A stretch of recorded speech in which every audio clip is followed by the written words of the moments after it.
আমি হচ্ছে চিকেন রান্না করব। রান্নার জন্য প্রথমে দিয়ে দিয়েছিলাম রসুন বাটা, তারপর দিয়ে দিব পেঁয়াজ পেঁয়াজ কুচি। আমি মশলাটা হাতে মাখবো, হাতে মেখে বসাবো।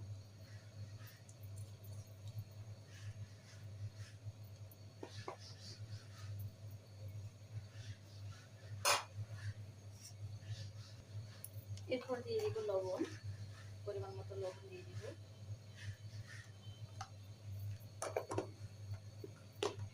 দিয়ে দিব সরিষার তেল, আপনারা যে কোনো তেল ব্যবহার করতে পারেন।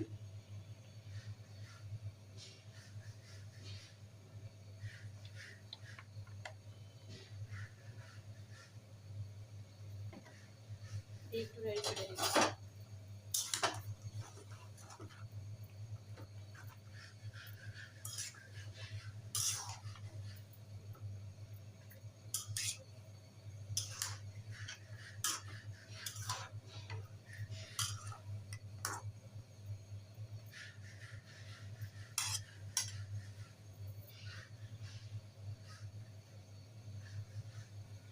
আমি দিয়ে দিব গোটা কয়েক গরম মশলা,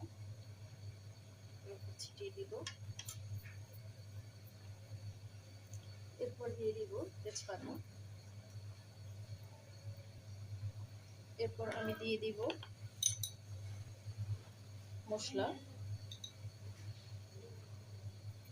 1 চা চামচে দিচ্ছি যেহেতু। তারপর দিয়ে দিব হলুদ,